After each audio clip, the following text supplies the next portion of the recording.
இஸ்லாத்தின் புனித இடங்களின் அழகையும் மேன்மையையும் ஓவியமாய் வரைந்து அதனுடைய சிறப்பை உணர்த்துவதற்காக வருகிறார்கள் நம் மாணவர்கள். அலீம் இப்னு முஹம்மது ஜஹாங்கீர், மஸ்ஜிதுன் நபவி, கரெக்டு தானே? மக்கா. அஸ்ஸலாமு அலைக்கும் வரஹ்மத்துல்லாஹி வபரகாத்துஹு. மஸ்ஜிதுல் ஹரமின் சிறப்புகள். உலக மக்கள் அனைவரும் தொழுகும் திசையாக காபா அமைந்துள்ளது.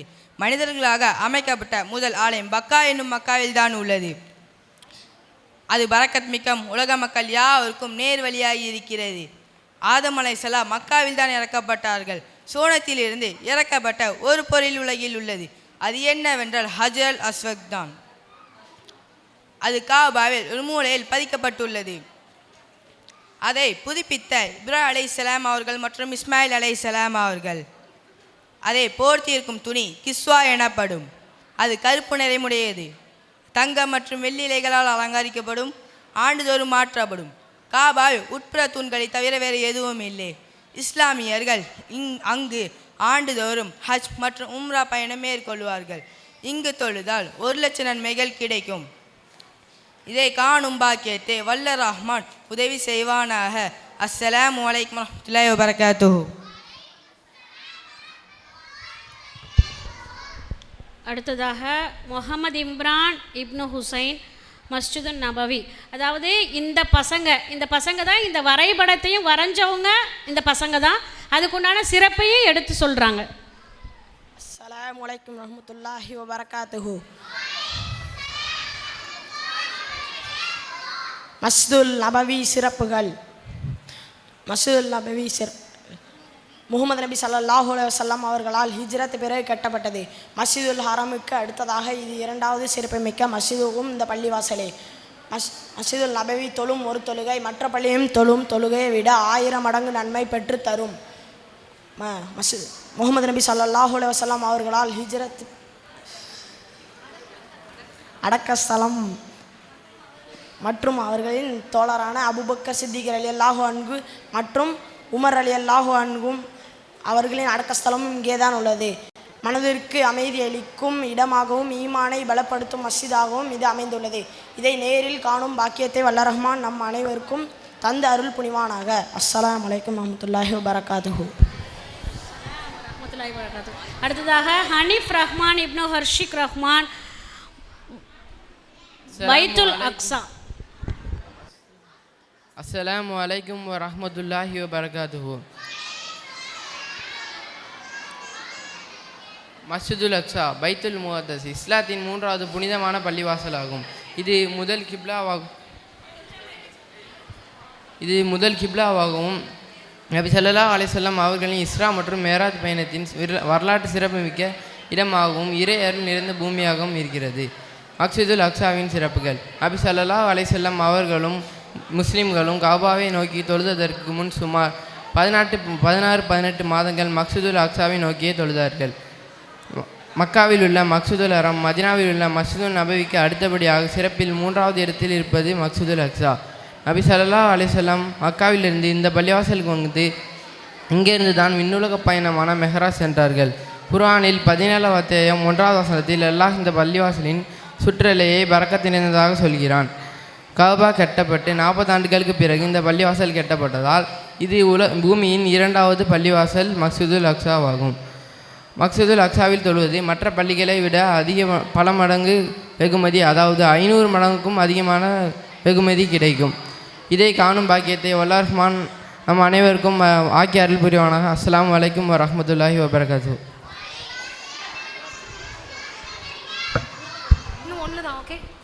அல்லாஹ் முபாரிக். அடுத்ததாக முஹம்மது யாசிர் இப்னு ரசூல் தீன், மஸ்ஜிதுல் கூபா. அஸ்ஸலாமு அலைக்கும் வரஹ்மத்துல்லாஹி வதஆலா பரகாத்துஹு. அல்ஹம்துலில்லாஹ். நான் உங்கள் முன் பேச வந்துள்ள தலைப்பு மஸ்ஜிதுல் குபாவை பற்றி. மஸ்ஜிதுல் குபா என்பது நபிகள் நாயகம் ஸல்லல்லாஹு அலைஹி வஸல்லம் அவர்கள் மக்காவிலிருந்து மதினாவிற்கு சென்ற பிறகு கெட்டிய முதல் மசூதியாகும். இது சவுதி அரேபியாவின் மதினாவில் அமைக்கப்பட்டுள்ளது. கிபி 662 ஹிஜ்ரத்தின் போது கட்டப்பட்டதாகும். இது உமரா பயணிகளால் பெரிதளவிலும் சிறப்பூட்டப்பட்டுள்ளது. வீட்டில் இருந்தபடியே ஒலி செய்து கொண்டு பிறகு மஸ்ஜிதுல் குபாவிற்கு சென்று 2 ரக்காயத் தொழுதால் உம்ரா செய்த நன்மை கிடைக்கும் என்று நபிகள் நாயகம் ஸல்லல்லாஹு அலைஹி வஸல்லம் அவர்கள் கூறியுள்ளார்கள். குர்ஆனில் சூரா அத்தௌபாவின் 108ஆம் வசனத்தில் மஸ்ஜிதுல் குபாவை பற்றிய சிறப்புகளை கூறியுள்ளார்கள். மஸ்ஜிதுல் நபவியில் இருந்து 3.5 கிலோமீட்டர் தொலைவில் அமைந்துள்ளது. எனவே இதை காணும் பாக்கியத்தை உங்களுக்கும் எனக்கும் தந்தருள் புரிவாயான அல்லாஹ் தஆலா தந்தருள் புரிவானாக என்று சொல்லி எனது உரையை நிறைவு செய்கிறேன். அஸ்ஸலாமு அலைக்கும்.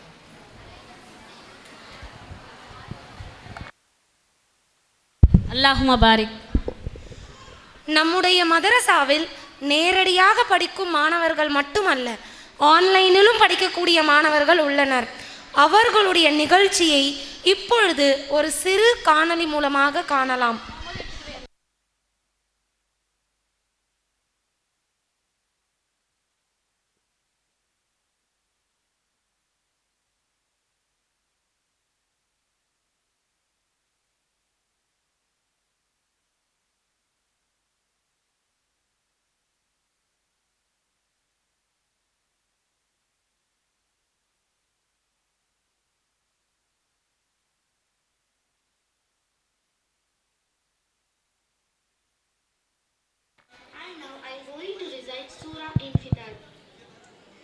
أعوذ بالله من الشيطان الرجيم. بسم الله الرحمن الرحيم. إذا السماء انفطرت وإذا الكواكب انتصرت وإذا البحار فجرت وإذا القبور بعثرت علمت نفس ما قدمت وأخرت. يا أيها الإنسان ما غرك بربك الكريم الذي خلقك فسواك فعدلك في أي سورة ما شاء ركبك.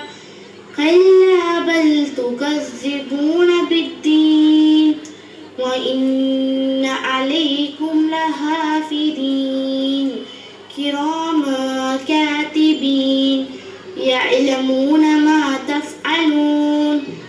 إن الأبرار لفي نعيم وإن الفجار لفي جحيم يصلونها يوم الدين وما هم عنها بغائبين. وما أدراك ما يوم الدين ثم ما أدراك ما يوم الدين يوم لا تملك نفس لنفس شيئا والأمر يومئذ لله. جزاك الله خيرا. السلام عليكم ورحمة الله وبركاته. السلام عليكم ورحمة الله وبركاته. என் பேரு ரோஷன்னா. நான் தேர்ட் ஸ்டாண்டர்ட் படிக்கிறேன். நான் சென்னையில் இருக்கிறேன். நான் அல் மதரசுல் முபீன் ஆன்லைன் கிளாஸ் படிக்கிறேன். சூரா அஊது பில்லாஹி மினஷ் ஷைத்தானிர் ரஜீம். பிஸ்மில்லாஹிர் ரஹ்மானிர் ரஹீம். கொஞ்சம் அமைதியாக இருந்து அந்த பிள்ளைங்க சொல்கிறத கொஞ்சம் கேளுங்க.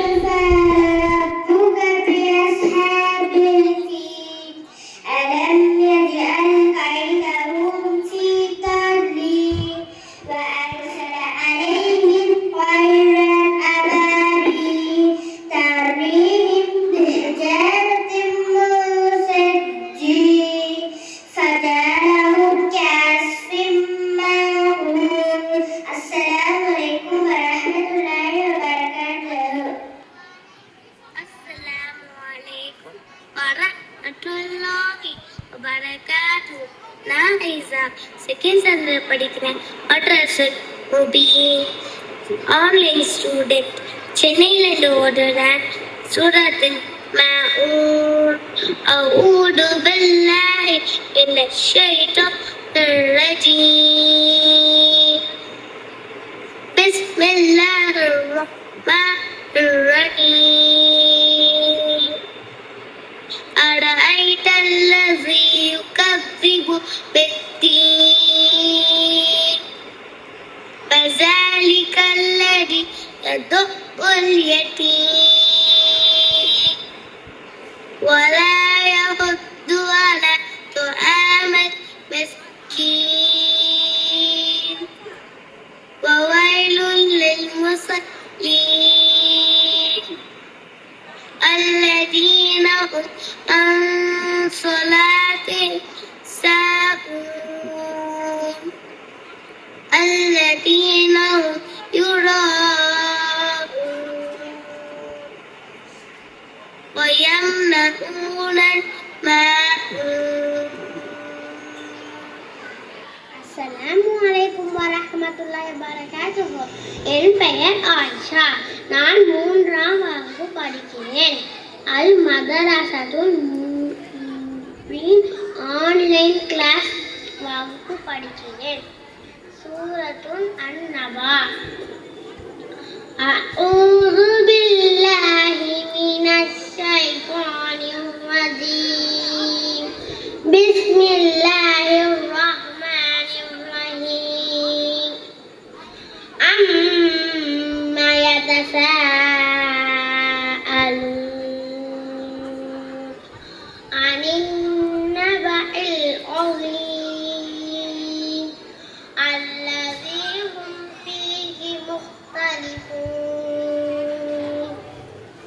كلا سيعلمون ثم كلا سيعلمون ألم نجعل الأرض مهادا والجبال أوتادا وخلقناكم أزواجا وجعلنا نومكم سباتا وجعلنا الليل لباسا وجعلنا النهار معاشا وبنينا فوقكم سبعا شدادا وجعلنا سراجا وحاجا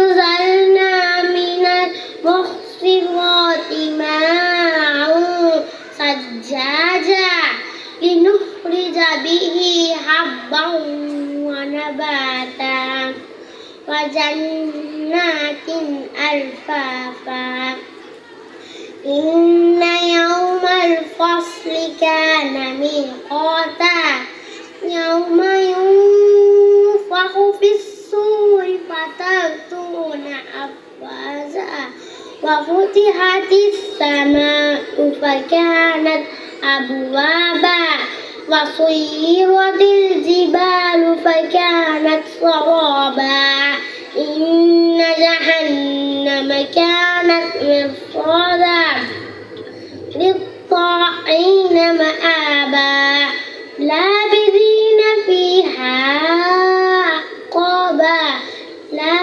يذوقون فيها بردا ولا شرابا إلا حميما وغساقا جزاء وفاقا إنهم كانوا لا يرجون حسابا وكذبوا بآياتنا كذابا وكل شيء أحصيناه كتابا فذوقوا فلن نزيدكم إلا عذابا. السلام عليكم ورحمة الله وبركاته. அஸ்ஸலாமு அலைக்கும் வரஹ்மத்துல்லாஹி வபரகாத்துஹ். என் பெயர் ஃபௌசான். நான் 8ஆம் வகுப்பு படிக்கிறேன். அல் மதர்சத்துல் முபீன் மதர்சாவின் மாணவன். சூரா ஹாக்கா.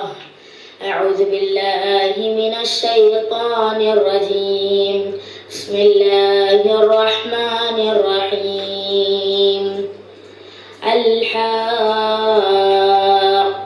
ما الحاقة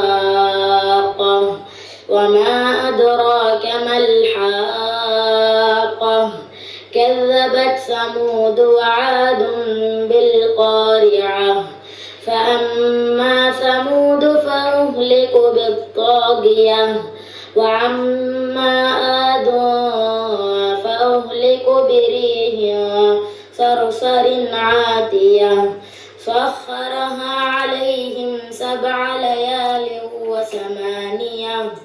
وثمانية أيام حسوما فترى القوم فيها صرعا كأنهم أعجاز نخل خاوية فهل ترى لهم من باقية وجاء فرعون وما قبله والمعتفكات بالخاطئة فعصوا رسول ربهم فأخذهم أخذة رابية إنا لما طغى الماء حملناكم في الجارية لنجعلها لكم تذكرة وتعيها أذن واعية فإذا نفخ في الصور نفخة واحدة وحملت الأرض والجبال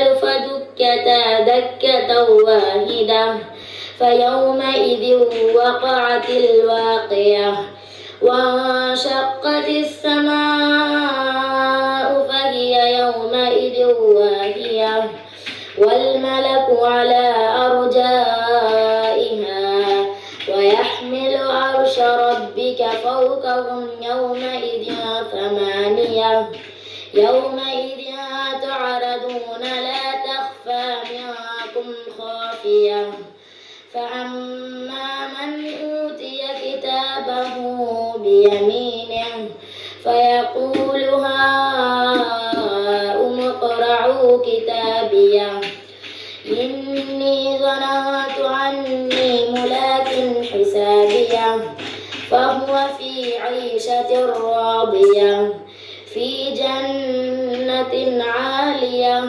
قطوفها دانية كلوا واشربوا هنيئا بما أسلفتم في الأيام الخالية وأما من أوتي كتابه بشماله فيقول يا ليتني لم أوت كتابيه. அஸ்ஸலாமு அலைக்கும். என்னோட பேர் அர்ஹம். நான் 6th கிரேடில் நான் படிக்கிறேன். நான் மദ്രസത്തുல் முபீனில் நான் ஒரு ஆன்லைன் ஸ்டூடெண்ட்டாக நான் இருக்கேன். நான் இன்னைக்கு சூரத்துல் ஹாக்கா நான் ஓத போகிறேன். பிஸ்மில்லாஹிர் ரஹ்மானிர் ரஹீம். வலம் அத்ரி மா ஹிசாபியஹ் யா லைதஹா கானத்தில் காதியஹ் மா அக்னா அன்னி மாலியஹ் هلك عني سلطانيه خذوه فغلوه ثم الجحيم صلوه ثم في سلسلة ذرعها 70 ذراعا فاسلكوه إنه كان لا يؤمن بالله العظيم ولا يهد على طعام المسكين فليس له اليوم هاهنا هميم ولا طعام إلا من غسلين لا يأكله إلا الخاطئون فلا أقسم بما تبصرون وما لا تبصرون إنه لقول رسول كريم وما هو بقول شاعر قليلا ما تؤمنون ولا هو بقول قاعد قليلا ما تذكرون تنزيل من رب العالمين ولو تقول علينا بعض الأقاويل لأخذناه باليمين. Assalamu alaikum warahmatullahi wabarakatuh. I am Hafsa, studying in class 7. I am an online student of Al Madrasatul Mubin. I am going to recite Suratul Balad. أعوذ بالله من الشيطان الرجيم بسم الله الرحمن الرحيم لا أقسم بهذا البلد وأنت حل بهذا البلد ووالد وما ولد لقد خلقنا الإنسان في كبد أيحسب أن لن يقدر عليه أحد يقول أهلكت مالا لبدا أيحسب أن لن يره أحد ألم نجعل له عينين ولسانا وشفتين وهديناه النجدين فلقتحم العقبة وما أدراك ما العقبة فك رقبة أو إطعام في يوم ذي مسغبة يتيما ذا مقربة أو مسكينا ذا متربة ثم كان من الذين آمنوا وتواصوا بالصبر وتواصوا بالمرحمة أولئك أصحاب الميمنة والذين كفروا بآياتنا هم أصحاب المشأمة عليهم نار مؤصدة. Bismillahirrahmanirrahim. Assalamu alaikum warahmatullahi wabarakatuh. I am Safrin, studying 3rd standard. I am living in Chennai. I am learning the Quran in an online at Al Madrasatul Mubin. இன்று நான் பேச போகும் தலைப்பு சுவனத்தின் வாரிசுகள். சுவனம் என்றால் என்ன? சுவனம் என்பது அல்லாஹ் நம்முடைய நல்ல செயல்களுக்கு தரும் மிகப்பெரிய பரிசாகும். அது நம் கற்பனையில் கூட எட்டாத அழகான இடம். அங்கு துக்கமும் இல்லை, பசியும் இல்லை, சண்டையும் இல்லை. அங்கு நதிகள் பாலாக தேனாக குளிர்ந்த நீராக ஓடிக்கொண்டிருக்கும். அங்கு மண்ணும் மஸ்கு போல வாசனை தரும். பறவைகள் பறக்க, மரங்கள் நிழல் தர, எல்லா இடமும் அமைதியும் சந்தோஷமும் நிறைந்திருக்கும். அங்கு நாம் நம்முடைய முகமது நபி ஸல்லல்லாஹு அலைஹி வஸல்லம் அவர்களை நாமே பார்த்து பேசுவோம். அவர்கள் நமக்காக துவா செய்வார்கள். சுப்ஹானல்லாஹ், என்ன ஒரு அருமையான காட்சி அது! அதற்கும் மேல் நம்மை படைத்து பரிபாலித்து நமக்கு தேவையான அத்தனையும் கொடுத்த நம்முடைய ரப்பல் ஆலமீன் நம்முடைய ரப்பை சந்திக்கக்கூடிய இடமும் அதுதான். இப்படிப்பட்ட சுவனத்தின் வாரிசுதாரர்கள் யாராக முடியும்? குர்ஆனில் அல்லாஹ் குறிப்பிடுகின்றான். அவர்கள் தான் சொர்க்கத்தை சொந்தமாக்கிக் கொள்வார்கள். ஃபிர்தௌஸ் என்னும் சொர்க்கத்தை சொந்தமாக்கிக் கொள்வார்கள். அவர்கள் அதில் நிரந்தரமாக இருப்பார்கள். சூரா முஃமினூன் 23:10-11. அதாவது அல்லாஹ்வை நம்பி நற்செயல்கள் செய்பவர்கள் தான் சுவனத்தின் வாரிசுகளாக இருக்கின்றனர். எனவே அவர்களுடைய பண்புகள் என்ன என்பதை பார்ப்போம். தொழுகை காத்துக் கொள்வார்கள். வல்லதீனஹும் அலா ஸலவாத்திஹிம் யுஹாஃபிவூன். மேலும் அவர்கள் தம் தொழுகைகளை குறித்த காலத்தில் முறையோடு பேணுவார்கள். அல் குர்ஆன் 23:9. தொழுகை என்பது சுவனத்தின் சாவி. நபி ஸல்லல்லாஹு அலைஹி வஸல்லம் அவர்கள் கூறினார்கள், தொழுகை என்பது விசுவாசியுடைய துவா. நாம் தினமும் 5 வேளை தொழுக வேண்டும். அது நம் தீய செயல்களிலிருந்து பாதுகாக்கும். பிறகு பெற்றோருக்கு கீழ்ப்படியக்கூடிய குழந்தைகள். நபி ஸல்லல்லாஹு அலைஹி வஸல்லம் அவர்கள் கூறினார்கள், சொர்க்கம் தாயின் காலடியில் தான் உள்ளது. எனவே அவர்களை மகிழ்விப்பது மிக பெரும் நற்செயல்கள். தாய் கொடுக்கக்கூடிய அன்பும் தந்தை கொடுக்கக்கூடிய உழைப்பும் நமக்கு இன்றியமையாதது. எனவே அவர்களை நன்றாக பார்த்துக் கொள்வது சொர்க்கத்திற்கு நாம் செல்ல ஒரு வழியாக இருக்கிறது. நல்ல வார்த்தைகளை பேச வேண்டும். நாம் யாரிடமும் கோபமாகவோ கடுமையாகவோ பேசக்கூடாது. நமக்கு நம்முடைய நபி சொல்லி கொடுத்த வார்த்தையான அஸ்ஸலாமு அலைக்கும், இன்ஷா அல்லாஹ், மாஷா அல்லாஹ் இப்படி நல்ல வார்த்தைகளை சொல்லுவோம். ஏனென்றால் ஒரு நல்ல வார்த்தை கூட சொர்க்கத்திற்கு நம்மை சேர்த்துவிடும். வல்லதீனஹும் லிஅமானாத்திஹிம் வஅஹ்திஹிம் ராஊன். இன்னும் அவர்கள் தங்களிடம் ஒப்படைக்கப்பட்ட அமானித பொருட்களையும் தங்கள் வாக்குறுதிகளையும் காப்பாற்றுவார்கள். அல் குர்ஆன் 23:9. தூய்மையும் அழகும் காக்கும் குழந்தைகள். ஏனென்றால் தூய்மை என்பது ஈமானின் பாதி. உடல், உடை, மனம், சுற்றம் எல்லாம் சுத்தமாக இருக்க வேண்டும். ஒரு முஸ்லிம் குழந்தை எப்போதும் அழகாக நறுமணத்துடன் சீராக இருக்க வேண்டும். அன்பும் மன்னிப்பும் உள்ளவர்கள். ஏனென்றால் நாம் பிறரை மன்னிப்பதன் மூலம் அல்லாஹ் நம்மை மன்னிப்பான். நாம் யாராவது தவறு செய்து அவர்களை மன்னித்து விட்டு அன்பாக நடந்து கொள்வோம். அன்பு கொண்ட இதயங்கள் தான் சுவனத்தின் வாசல் வரை சென்று சேரும். நாம் யாருக்கும் தீங்கு விளைவிக்க கூடாது. ஒரு உண்மையான முஸ்லிம் மற்றவர்கள் அவன் கையாலும் நாவாலும் காயப்படுத்த மாட்டான். அதுதான் நபி ஸல்லல்லாஹு அலைஹி வஸல்லம் அவர்களின் குணம். சுவனத்தின் வாசிகள் தங்கள் வாழ்க்கையை நன்மையாக செலவிடுவார்கள். சரியான முறையில் ஜக்காத் கொடுப்பார்கள். தனக்கு வழக்கம் சொந்தமானவற்றை மட்டுமே சொந்தமாக்கிக் கொள்வார்கள். அல்லாஹ்வுக்கு அஞ்சி பயந்து அல்லாஹ் கூறியவற்றை சரியான முறைப்படி செய்யக்கூடியவர்களாக இருப்பார்கள். அல்லாஹ் தவிர்த்ததை விட்டு தன்னை தடுத்துக் கொள்வார்கள். அல்லாஹ்வை நினைவு கூறக்கூடியவர்களாக சுப்ஹானல்லாஹ், அல்ஹம்துலில்லாஹ் இப்படி திக்ர்களை கூறி தன்னுடைய இதயத்தை சுத்தமாக்கி கொள்ளக்கூடியவர்களாக இருப்பார்கள்.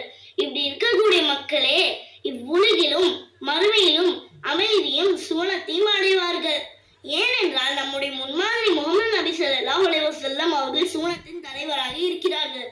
அவர்கள் யாரிடமும் எப்போதும் கடுமையாக பேசுவதும் இல்லை, மற்றவர்கள் தாழ்வாக நினைத்ததும் இல்லை. எனவே அவர்களைப் போல நாம் வாழ்ந்தால் நிச்சயமாக நாம் சுவனத்தின் வாசலாக இருப்போம். அன்பான நண்பர்களே, சுவனம் என்பது கனவல்ல, அது நம்முடைய குறிக்கோள். நாம் தொழுவோம், நல்லவர்களாக இருப்போம், பெற்றோர்களை மதிப்போம், தீமையை விட்டு நன்மையை நோக்கி செல்லுவோம். அப்போது அல்லாஹ் நிச்சயமாக நமக்கு சொல்லுவான், நீங்கள் என் அடியார்கள், நான் உங்களுக்காக சுவனத்தை தயாரித்து வைத்துள்ளேன் என்று. யா அல்லாஹ், எங்களை சுவனத்தின் வாசலாக ஆக்கிடுவாயாக. என்னுடைய பெற்றோர்களையும் நண்பர்களையும் முஃமின்களையும் அதில் சேர்த்து அருள் புரிவாயாக. யா அல்லாஹ். ஜஸாக்கல்லாஹ் ஹைர். அஸ்ஸலாமு அலைக்கும் வரஹ்மத்துல்லாஹி வபரகாத்துஹு. அஸ்ஸலாமு அலைக்கும் வரஹ்மத்துல்லாஹி வபரகாத்துஹு. என் பெயர் மொய்தீன் ஜயான். நான் 6ஆம் வகுப்பு படிக்கிறேன். நான் சென்னையில் இருக்கிறேன். நான் அல் மதரசத்துல் முபீனின் ஆன்லைன் கிளாஸ் ஓதுகிறேன். நான் இப்போது அல்லாஹ்வின் நல்லடியார்களை பற்றி சொல்ல போகிறேன். அல்லாஹ்வின் நல்லடியார்களே, அல்லாஹ்வின் கருணையும் அன்பும் உங்கள் மீதும் என் மீதும் என்றென்றும் நின்று நிலவட்டுமாக. அல்ஹம்துலில்லாஹ். அறியாத விஷயங்களை அறிந்து கொள்வோம். நாம் மட்டும் அறிந்து கொள்ளாமல் நம்மை சார்ந்தவர்களுக்கும் அதை எடுத்துரைப்போம். நபிகளாரின் பெயர் அல்லது சஹாபாக்களின் பெயரை உச்சரித்தவுடன் நாம் கூறும் ஒரு சில வாக்கியத்தின் அர்த்தங்களை தெரிந்து கொள்வோமா? நபிகளாரின் பெயரை உச்சரித்தவுடன் நாம் கூறும் ஸல்லல்லாஹு அலைஹி வஸல்லம் அதன் பொருள் என்னவென்றான், அல்லாஹ்வின் அருளும் சாந்தியும் அவர்கள் மீது உண்டாவதாக.